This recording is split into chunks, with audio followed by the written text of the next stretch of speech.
नमस्कार दोस्तों, मैं Ramavatar Sharma Surabhi classes YouTube channel में आपका हार्दिक स्वागत करता हूं। चलिए दोस्तों, हम संस्कृत व्याकरण पढ़ रहे थे।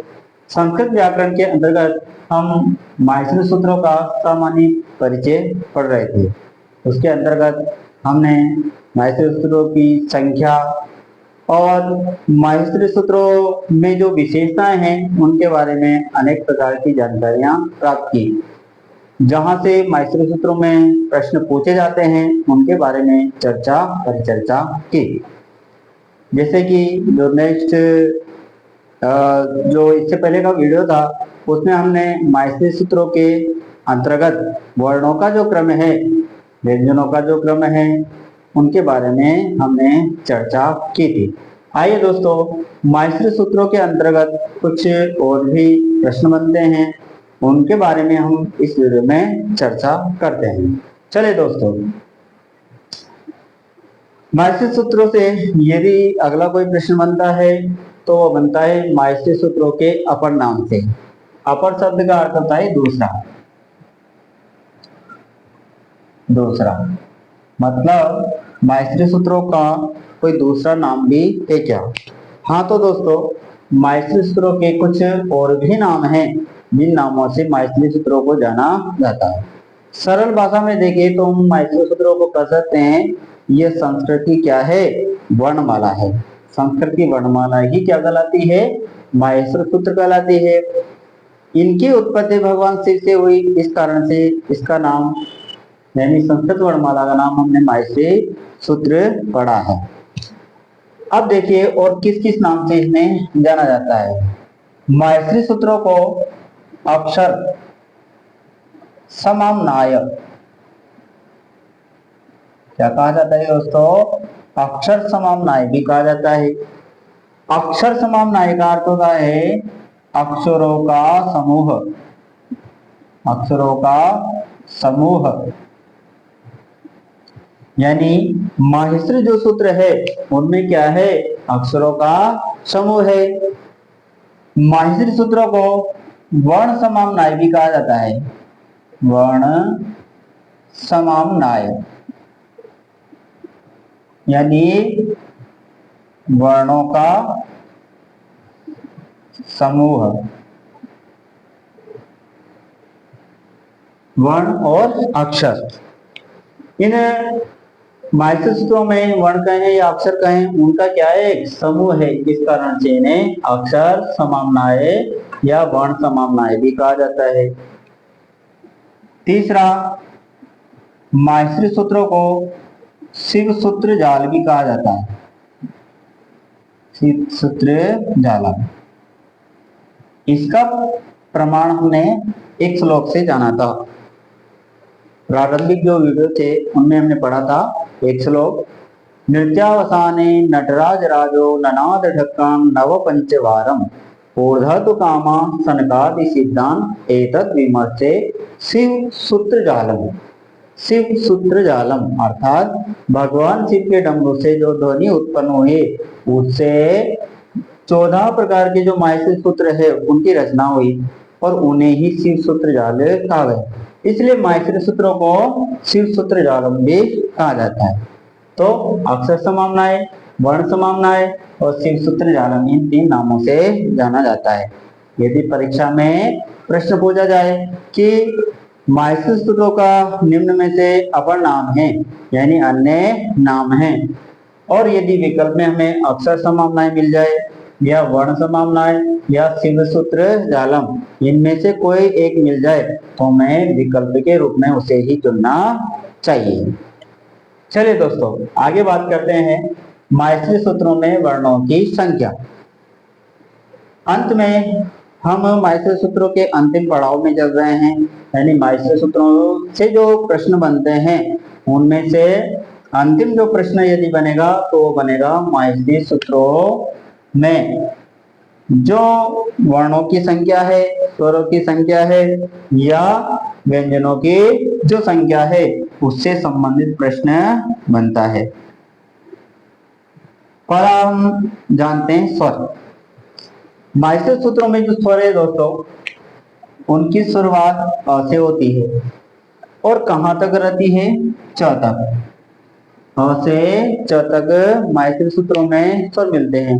हमने पढ़ा था, जो पिछला वीडियो देखा होगा आपने, उसमें पढ़ा था कि अ से च तक प्रथम 4 सूत्रों में, माइनर सूत्रों में क्या दिए हुए हैं, स्वर दिए हुए हैं, और अंतिम 10 सूत्रों में व्यंजनों का प्रयोग मिलता है।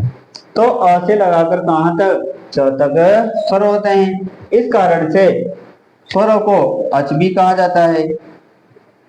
क्या कहा जाता है दोस्तों, अच। यदि प्रश्न स्वर नहीं पूछकर प्रश्न में ये दिया हुआ हो कि अचों की संख्या कितने हैं, तब भी हमें समझना चाहिए कि स्वरों की संख्या कितने हैं। यानी स्वर का अर्थ अच है, या अच का अर्थ ही क्या है, स्वर है, क्योंकि अ से लगाकर च तक समस्त स्वर दिए हुए हैं। किसमें, माहेश्वरी सूत्रों में। देखिए दोस्तों, कौन कौन से स्वर है, अ ई ओ।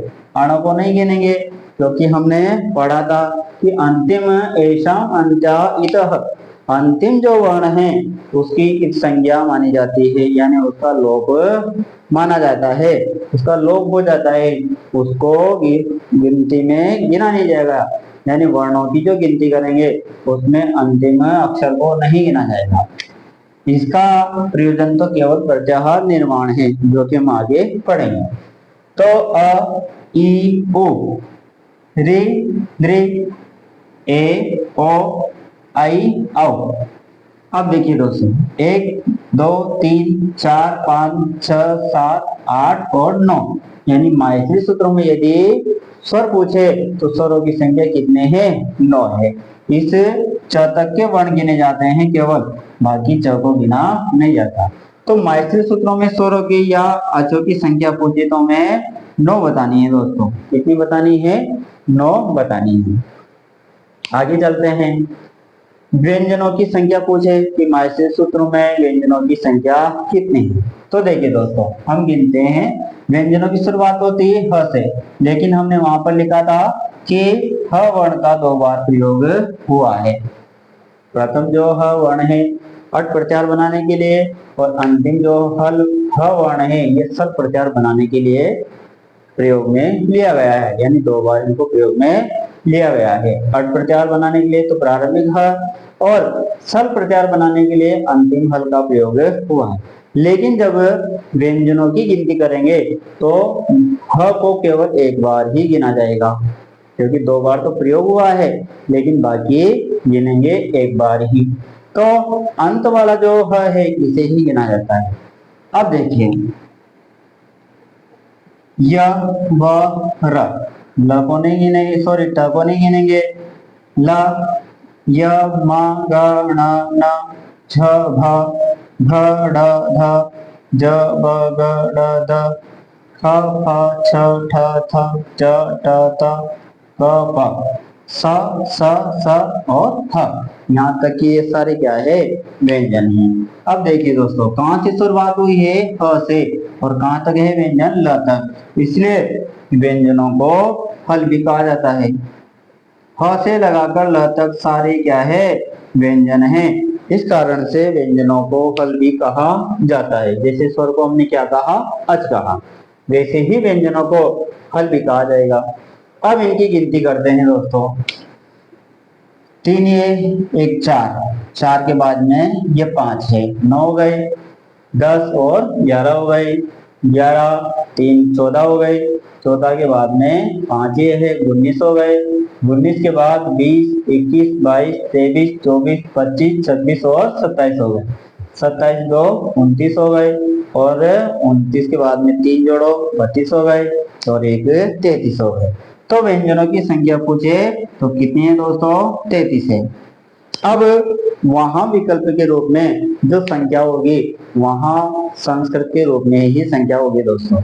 इसलिए इन्हें हम गिनती के रूप में याद रखते हैं, पर इन्हें संस्कृत भाषा में भी हमें याद रखना जरूरी है, कि हो सकता है वहां विकल्प के रूप में संस्कृत भाषा का ही प्रयोग हो। तो 9 को 9 बोलेंगे, और 33 को त्रय 63, मीन्स 3, और 63 मीन्स 30। 3 और 30 कितने हो गए? 33। चलिए अब यदि कुल वर्णों की संख्या पूछे कि कुल वर्ण कितने हैं माहेश्वरी सूत्रों में, तो माहेश्वरी सूत्रों में गिनने की आवश्यकता नहीं है।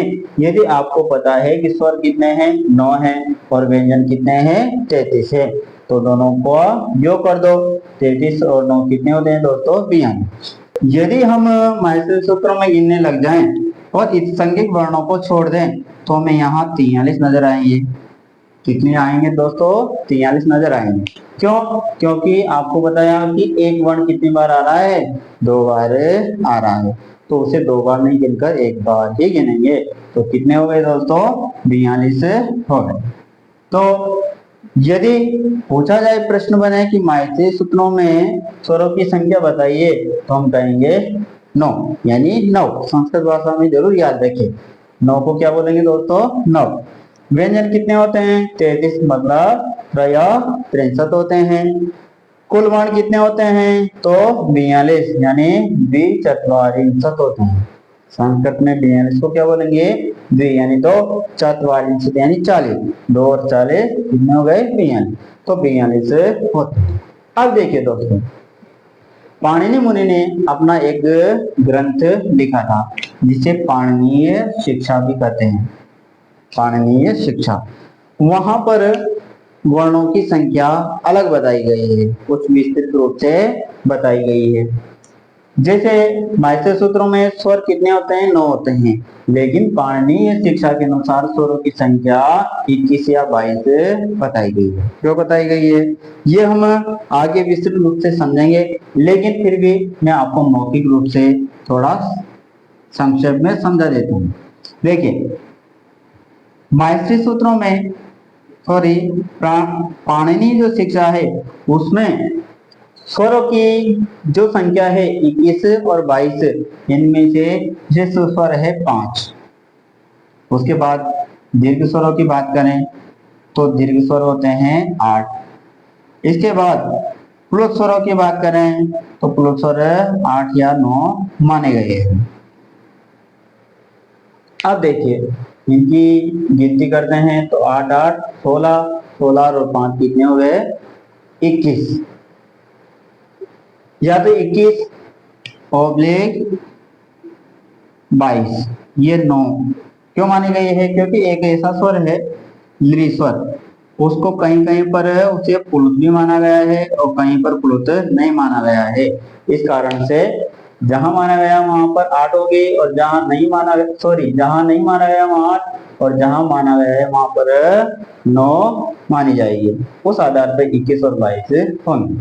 चलिए, यदि व्यंजनों की संख्या पूछे तो दोस्तों पाणिनीय शिक्षा के अनुसार व्यंजनों की संख्या 42 बताई गई है। कितनी बताई गई है? 42 बताई गई है। 42 कैसे है? हमने तो व्यंजन कितने पढ़े? 33 पढ़े हैं। तो माहेश्वरी सूत्रों के जो व्यंजन है ये तो 33 ही है। इन व्यंजनों की संख्या तो 33 है, लेकिन इनके अलावा कुछ और ध्वनियां हैं जिन्हें भी व्यंजनों में स्वीकृत किया गया है।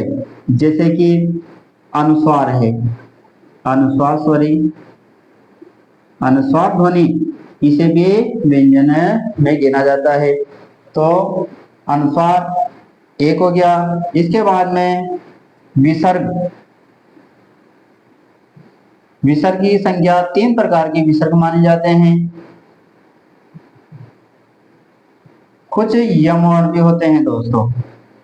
यम वर्णों की संख्या 4 मानी गई है और एक 2 स्पष्ट व्यंजन है, उसकी संख्या 1 मानी गई है। इस प्रकार कुल संख्या 42 होती है। कुल संख्या कितनी होती है दोस्तों? 42 होती है। तो इस प्रकार दोस्तों हमने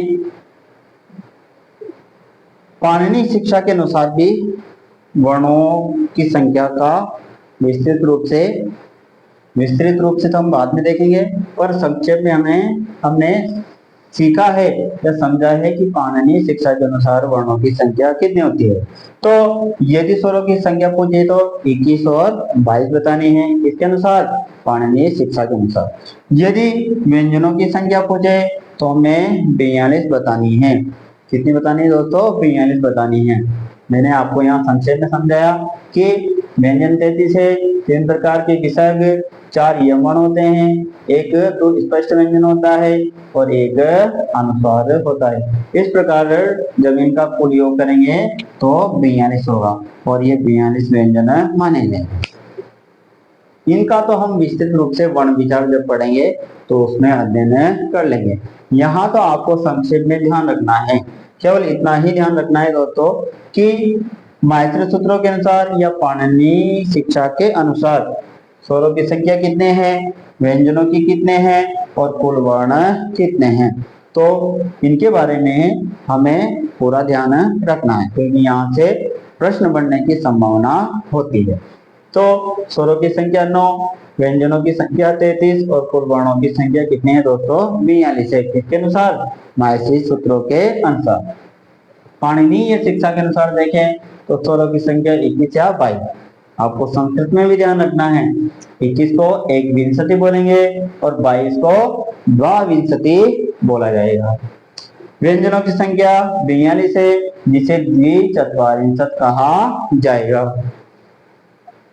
कुल वर्णों की संख्या पूछे तो इनका हम योग करेंगे तो 63 और 64 होगा। यानी आपको बताया कि ह्रस्व 5, दीर्घ 8 और प्लुत 8 या 9 होते हैं। यहाँ पर एक दृश्वर है जिसे कहीं कहीं पर पुल्लस्वर माना गया है, कहीं कहीं पर नहीं माना जाता। इस कारण से इनकी संख्या 8 या 9 मानी गई है और उसी का प्रभाव है कि स्वर 21 या 22 होते हैं और उसी वजह से यहाँ पर कुल वर्णों की संख्या इसके अनुसार, पाणिनीय शिक्षा के अनुसार या तो 63 होगी या 64 होगी।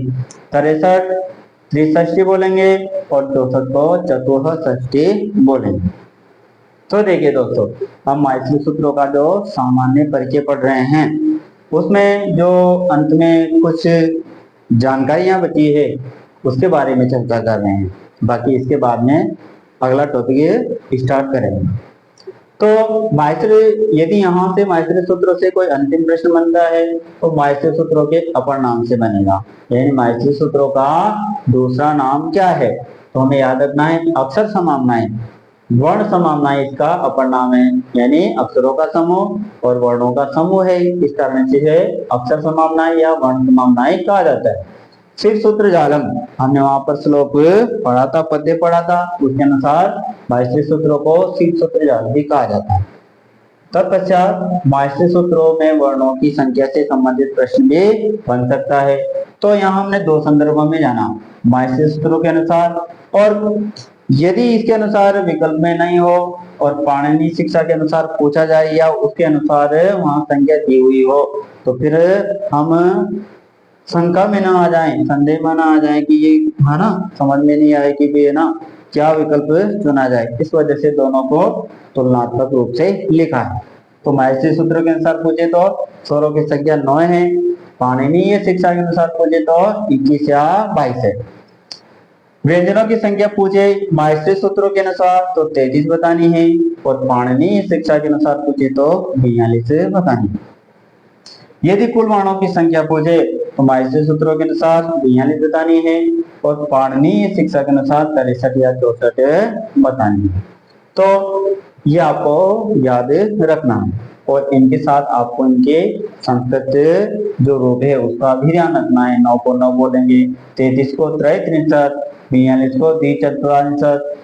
पाणिनीय शिक्षा में 21 को जो स्वरों की संख्या दी है 21, इसको संस्कृत में एक विंशति, 22 को द्वाविंशति बोलेंगे, 42 को द्विचत्वारिंशत् बोलेंगे और 63 64 को त्रिषष्ठी या चतुष्षष्ठी बोलेंगे। ये इसकी माहेश्वरी सूत्रों की अंतिम जानकारी थी।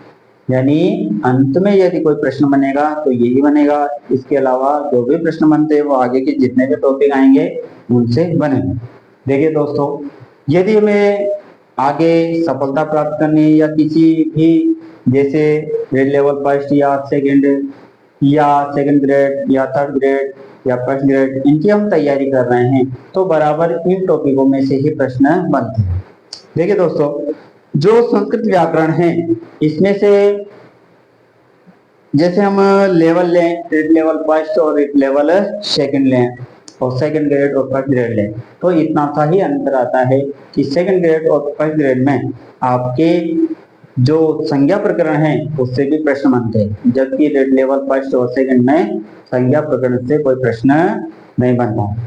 अभी हम जो पढ़ रहे हैं ये कॉमन टॉपिक है, जो कि सेकंड ग्रेड में भी आएगा, फर्स्ट ग्रेड में भी आएगा और रेट लेवल फर्स्ट और सेकंड में भी आएगा। यहाँ तक कि बीएससीसी में यदि किसी के संस्कृत है तो उसमें भी यह टॉपिक आता है, इनसे प्रश्न बनते हैं। इसलिए अभी हम सामान्य टॉपिक ले रहे हैं और विशेष अंतर नहीं है दोस्तों।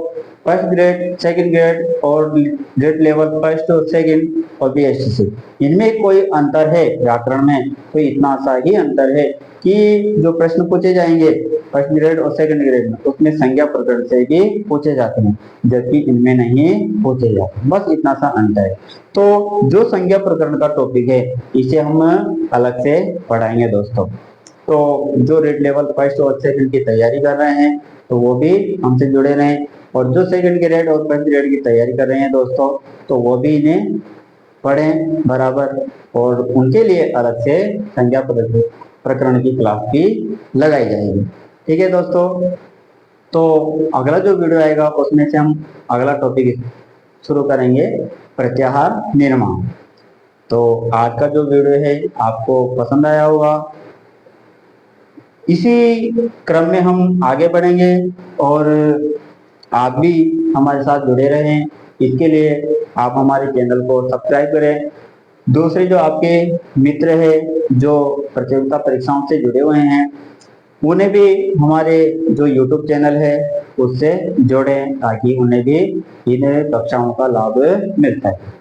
ठीक है दोस्तों, अब आप इसका स्क्रीनशॉट ले लीजिए। ये जो इधर का मैटर है ये मैटर दोस्तों केवल आपको संक्षेप में समझाया है, तो इसे लिखने की आवश्यकता नहीं है। इसे तो फिर हम वर्ण विचार में विस्तृत रूप से जानेंगे। बाकी आप इसका स्क्रीनशॉट लेकर आपकी नोटबुक में उतार सकते हैं, तो आप इसका स्क्रीनशॉट ले लीजिए दोस्तों।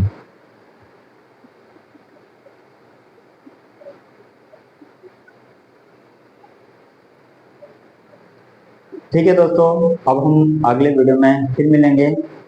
धन्यवाद।